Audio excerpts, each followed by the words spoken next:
داود علیہ السلام کا سلسلہ نسب یہودا بن یعقوب سے جا ملتا ہے۔ آپ چھوٹے قد کے تھے، آنکھیں نیلی، بال ہلکے اور دل کے صاف شفاف تھے۔ آپ بنی اسرائیل پر حکومت کرنے لگے۔ اللہ تعالیٰ نے ان کی حکومت کو مضبوط کر دیا اور یوں بنی اسرائیل ایک بار پھر یکجا ہو گئے۔ اللہ تعالیٰ نے آپ پر بہت سے معجزات ظاہر فرمائے۔ آپ پر ایک کتاب بھی نازل ہوئی جسے زبور کے نام سے جانا جاتا ہے۔ اللہ تعالیٰ سورۃ النساء آیت 163 میں فرماتے ہیں، وَآتَيْنَا دَاوُودَ زَبُورًا، ہم نے داود کو زبور عطا فرمائی۔ آپ تمام انسانوں سے زیادہ خوبصورت آواز والے تھے۔ صحیح بخاری کی ایک حدیث میں ہے کہ ایک مرتبہ رسول اللہ صلی اللہ علیہ وسلم نے ابو موسیٰ اشعری رضی اللہ عنہ کو قرآن مجید کی تلاوت کرتے سنا۔ ان کی آواز بہت خوبصورت تھی۔ آپ ان کی قرات توجہ سے سننے لگے، پھر آپ نے فرمایا، یا ابا موسیٰ لقد اوتیت مزمارا من مزامیر آل داود، اے ابو موسیٰ، تجھے داود علیہ السلام جیسی بہترین آواز عطا کی گئی ہے۔ اللہ تعالیٰ نے آپ کی آواز کو بھی ایک معجزہ بنا دیا، اور وہ ایسے کہ جب داود علیہ السلام زبور کی تلاوت کرتے تو پہاڑ اس کو سن کر آپ کے ساتھ تسبیح شروع کر دیتے، اور جب پرندے یہ آواز سنتے تو ان کے پاس آ کر اپنی گردنیں جھکا کر بیٹھ جاتے اور تسبیح میں ان کے ساتھ شامل ہو جاتے، اپنی جگہ سے حرکت بھی نہ کرتے۔ اللہ تعالیٰ سورہ سبا آیت 10 میں فرماتے ہیں، یا جبال اوبی معه والطیر، اے پہاڑوں، اس کے ساتھ رغبت سے تسبیح پڑھا کرو، اور پرندوں کو بھی یہی حکم ہے۔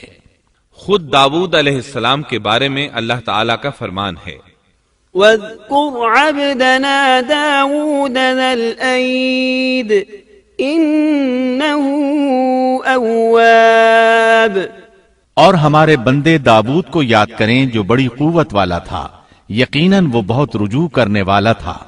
اسی طرح اللہ تعالیٰ سورۃ الانبیاء آیت 79 میں فرماتے ہیں، وَسَخَّرْنَا مَعَ دَاوُودَ الْجِبَالَ يُسَبِّحْنَ وَالطَّيْرَ وَكُنَّا فَاعِلِينَ، اور ہم نے پہاڑ کو داود کے تابع کر دیا جو تسبیح کرتے تھے، اور پرندوں کو بھی، اور ہم ہی یہ سب کچھ کرنے والے تھے۔ اسی طرح سورہ سعد آیت 18 اور 19 میں اللہ تعالیٰ فرماتے ہیں، إِنَّا سَخَّرْنَا الْجِبَالَ مَعَهُ يُسَبِّحْنَ بِالْعَشِيِّ وَالْإِشْرَاقِ وَالطَّيْرَ مَحْشُورَةً كُلٌّ لَهُ أَوَّابٌ، یقیناً ہم نے پہاڑوں کو اس کے تابع کر رکھا تھا کہ اس کے ساتھ شام کو اور صبح کو تسبیح خوانی کریں، اور پرندے بھی سب کے سب ان کے تابع رہتے تھے۔ یہ داود علیہ السلام کے معجزات تھے۔ اللہ تعالیٰ نے اور بھی کئی معجزات سے انہیں نوازا تھا۔ اللہ نے آپ کے لیے لوہے کو نرم فرما دیا تھا۔ آپ لوہے سے اس طرح چیزیں بنا لیتے تھے جس طرح لوگ گارے اور مٹی سے بنا لیتے ہیں۔ آپ لوہے سے زرہیں بناتے تھے۔ نوح علیہ السلام سے پہلے بھی زرہیں ہوتی تھیں، لیکن وہ تختیوں کی مانند ہوتی تھیں۔ ان کو سینے اور کمر کی طرف لٹکا لیا جاتا تھا، لیکن ان کا بوجھ بہت ہوتا تھا۔ آپ نے لوہے کی کڑیاں اور دائرے بنا کر ان کو خاص انداز میں جوڑ جوڑ کر زرہیں تیار کیں۔ یہ بہت ہلکا لباس تھا اور پورے جسم کو دشمن کے وار سے محفوظ رکھتا تھا۔ اللہ تعالیٰ سورہ سبا آیت 10 اور 11 میں فرماتے ہیں، وَأَلَنَّا لَهُ الْحَدِيدَ أَنِ اعْمَلْ سَابِغَاتٍ وَقَدِّرْ فِي السَّرْدِ وَاعْمَلُوا صَالِحًا إِنِّي بِمَا تَعْمَلُونَ بَصِيرٌ، اور ہم نے اس کے لیے لوہا نرم کر دیا کہ تو پوری پوری زرہیں بنا اور جوڑوں میں اندازہ رکھ، تم سب نیک کام کیا کرو، یقین مانو کہ میں تمہارے اعمال دیکھ رہا ہوں۔ ان آیات میں اللہ تعالیٰ فرماتے ہیں کہ داود علیہ السلام کو ہم نے حکم دیا کہ زرہیں لوگوں کے لیے نہایت موزوں ہونی چاہیے، ان کی کڑیوں کو بڑے مناسب انداز میں جوڑنا، نہ اس قدر موٹی ہوں کہ ان کا وزن بڑھ جائے، نہ اس قدر پتلی کہ جلد کٹ جائیں اور اپنا مقصد پورا نہ کر سکیں۔ اسی طرح اللہ تعالی سورۃ الانبیاء آیت 80 میں فرماتے ہیں وَعَلَّمْنَاهُ صَنْعَةَ لَبُوسٍ لَكُمْ لِتُحْصِنَكُمْ مِنْ بَأْسِكُمْ فَهَلْ أَنْتُمْ شَاكِرُونَ اور ہم نے اسے تمہارے لیے لباس بنانے کی کاریگری سکھائی تاکہ لڑائی کے ضرر سے تمہارا بچاؤ ہو سکے، کیا اب تم شکر گزار بنو گے؟ بہرحال اس صنعت کے موجد داؤد علیہ السلام ہیں۔ اللہ تعالی نے آپ کی حکومت کو خوب مضبوط کیا، آپ کو زبردست فضائل اور معجزات سے مالا مال کیا۔ اللہ تعالی سورۃ صاد آیت 20 میں فرماتے ہیں وَشَدَدْنَا مُلْكَهُ وَآتَيْنَاهُ الْحِكْمَةَ وَفَصْلَ الْخِطَابِ، اور ہم نے اس کی سلطنت کو مضبوط کر دیا تھا اور اسے حکمت دی تھی اور بات کا فیصلہ سمجھا دیا تھا۔ آپ لوگوں کے درمیان نہایت عادلانہ فیصلے فرماتے تھے، آپ نبی بھی تھے، بادشاہ بھی اور قاضی بھی۔ آپ کی حکومت کے متعلق کئی احکامات نازل ہوئے، ان میں سے قرآن مجید میں ایک حکم عجیب انداز سے آیا ہے۔ ہوا یوں کہ آپ نے عبادت اور عدالت کے لیے اوقات مقرر کر رکھے تھے، عبادت کے لیے ایک جگہ بنوا رکھی تھی، دن میں فیصلے کرتے، رات کو عبادت۔ جب عبادت کرتے تو کسی کو ان کے پاس آنے کی اجازت نہیں تھی۔ ایک روز ایسا ہوا کہ 2 آدمی بغیر اجازت اندر آ گئے، دروازہ بند تھا لیکن وہ دیوار پھاند کر اندر آ گئے۔ آپ ڈر گئے کہ کہیں حملہ آور نہ ہو۔ اللہ تعالیٰ سورۃ صاد آیت 21 اور 22 میں فرماتے ہیں وَهَلْ أَتَاكَ نَبَأُ الْخَصْمِ إِذْ تَسَوَّرُوا الْمِحْرَابَ إِذْ دَخَلُوا عَلَى دَاوُودَ فَفَزِعَ مِنْهُمْ قَالُوا لَا تَخَفْ خَصْمَانِ بَغَى بَعْضُنَا عَلَى بَعْضٍ فَاحْكُم بَيْنَنَا بِالْحَقِّ وَلَا تُشْطِطْ وَاهْدِنَا إِلَى سَوَاءِ الصِّرَاطِ۔ اور کیا تجھے جھگڑا کرنے والوں کی بھی خبر ملی جبکہ وہ دیوار پھاند کر محراب میں آ گئے؟ جب یہ داؤد کے پاس پہنچے تو وہ ان سے ڈر گئے، وہ کہنے لگے خوف نہ کیجیے، ہم مقدمہ کے 2 فریق ہیں، ہم میں سے ایک نے دوسرے پر زیادتی کی ہے، لہٰذا آپ ہمارے درمیان حق کے ساتھ فیصلہ کر دیجئے اور ناانصافی نہ کیجیے اور ہمیں سیدھی راہ بتا دیجئے۔ داؤد علیہ السلام نے فرمایا بتاؤ تمہارا کیا مسئلہ ہے؟ ان میں سے ایک نے کہا إن هذا أخي له 99 نعجة ولي نعجة واحدة فقال أكفلنيها وعزني في الخطاب۔ یہ میرا بھائی ہے، اس کے پاس 99 دمبیاں ہیں اور میرے پاس ایک ہی دمبی ہے، لیکن یہ مجھ سے کہہ رہا ہے کہ اپنی یہ ایک بھی مجھے دے دے اور مجھ پر بات میں بڑی سختی برتتا ہے۔ اس آیت کی تفسیر میں ہے کہ ایک دمبی والے بھائی نے کہا یہ میرا بھائی بہت چالاک ہے، برے طریقے سے بات کرتا ہے، کہتا ہے کہ میری دمبیاں چرنے جاتی ہیں تو اس اپنی ایک دمبی کو بھی ان کے ساتھ بھیج دیا کرو۔ جب میری دمبی اس کی دمبیوں کے ساتھ آنے جانے لگ گئی تو اب یہ کہتا ہے کہ یہ بھی میری ہے، اب میں خالی ہاتھ ہوں۔ اس طرح میں اس کے ظلم کا نشانہ بن چکا ہوں۔ داؤد علیہ السلام نے فوراً کہا قال لقد ظلمك بسؤال نعجتك إلى نعاجه وَإِنَّ كَثِيرًا مِنَ الْخُلَطَاءِ لَيَبْغِي بَعْضُهُمْ عَلَى بَعْضٍ إِلَّا الَّذِينَ آمَنُوا وَعَمِلُوا الصَّالِحَاتِ وَقَلِيلٌ مَا هُمْ۔ اس کا اپنی دمبیوں کے ساتھ تیری ایک دمبی ملا لینے کا سوال واقعی تیرے اوپر ایک ظلم ہے، اور اکثر حصے دار اور شریک ایسے ہی ہوتے ہیں کہ ایک دوسرے پر ظلم کرتے ہیں، سوائے ان لوگوں کے جو ایمان لائے اور جنہوں نے نیک عمل کیے، اور ایسے لوگ بہت ہی کم ہیں۔ داؤد علیہ السلام نے دوسرے بھائی کی بات سنے بغیر ہی اسے ظالم ٹھہرا دیا۔ آپ کا فیصلہ سنتے ہی دوسرا بول اٹھا آپ نے میری بات تو سنی ہی نہیں اور فیصلہ دے دیا، پہلے آپ میری بات تو سنتے۔ داؤد علیہ السلام فوراً بھانپ گئے کہ ان سے غلطی ہوئی ہے اور سمجھ گئے کہ یہ اللہ تعالیٰ کی طرف سے آزمائش ہے۔ آپ نے فوراً توبہ کی، اللہ کی طرف رجوع کیا اور استغفار کرنے لگے۔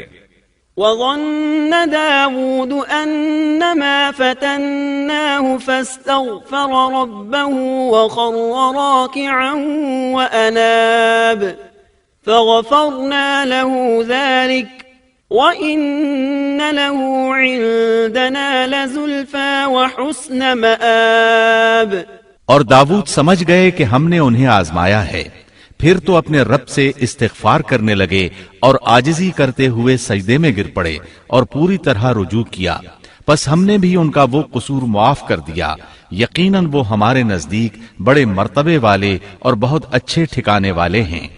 اس کے بعد اللہ تعالیٰ سورۃ صاد آیت 26 میں فرماتے ہیں، يا داود إنا جعلناك خليفة في الأرض فاحكم بين الناس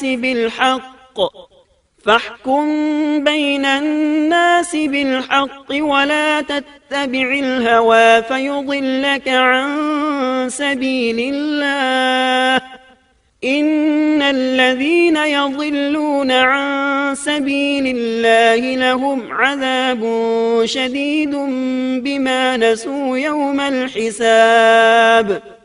اے داود، ہم نے تمہیں زمین میں خلیفہ بنا دیا، تم لوگوں کے درمیان حق کے ساتھ فیصلہ کیا کرو اور اپنی نفسانی خواہش کی پیروی نہ کرو، ورنہ وہ تمہیں اللہ کی راہ سے بھٹکا دے گی۔ یقیناً جو لوگ اللہ کی راہ سے بھٹک جاتے ہیں ان کے لیے سخت عذاب ہے، اس لیے کہ انہوں نے حساب کے دن کو بھلا دیا ہے۔ اس طرح داود علیہ السلام اللہ تعالیٰ کے اس فرمان کے مطابق فیصلے کرنے لگے۔ اللہ کے ہاں ان کا احترام اور اکرام اور بڑھ گیا۔ آپ کثرت سے روزے رکھتے اور خوب عبادت کرتے۔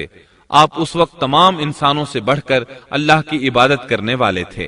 امام بخاری نے ایک حدیث نقل کی ہے جس کے الفاظ کچھ اس طرح ہیں، احب الصلاة الى اللہ صلاة داود واحب الصيام الى اللہ صيام داود وكان ينام نصف الليل ويقوم ثلثه وينام سدسه وكان يصوم يوما ويفطر يوما ولا يفر اذا لاقى۔ اللہ تعالیٰ کے نزدیک سب سے محبوب نماز داود علیہ السلام کی نماز ہے، اور اللہ تعالیٰ کی طرف سب سے محبوب روزہ داود علیہ السلام کا روزہ ہے۔ وہ رات کا آدھا حصہ نیند فرماتے، اس کے بعد تہائی رات قیام کرتے اور رات کے چھٹے حصے میں سو جاتے تھے۔ ایک دن روزہ رکھتے اور ایک دن روزہ چھوڑ دیتے تھے۔ لڑائی میں جب دشمن سے مقابلہ ہوتا تو بھاگتے نہیں تھے۔ اس حدیث میں نفل نماز یعنی نماز تہجد اور نفلی روزے کا ذکر ہوا ہے۔ بہرحال یہ وہ صفات ہیں جو داود علیہ السلام کے بارے میں حدیث رسول میں آئی ہیں۔ اللہ تعالیٰ نے سورہ سبا آیت 13 میں ان کی تعریف کرتے ہوئے ان کی آل کو اللہ کا شکر ادا کرنے کا حکم دیا۔ اعملوا آل داود شکرا، اے آل داود اس انعام کے شکریہ میں نیک عمل کرو۔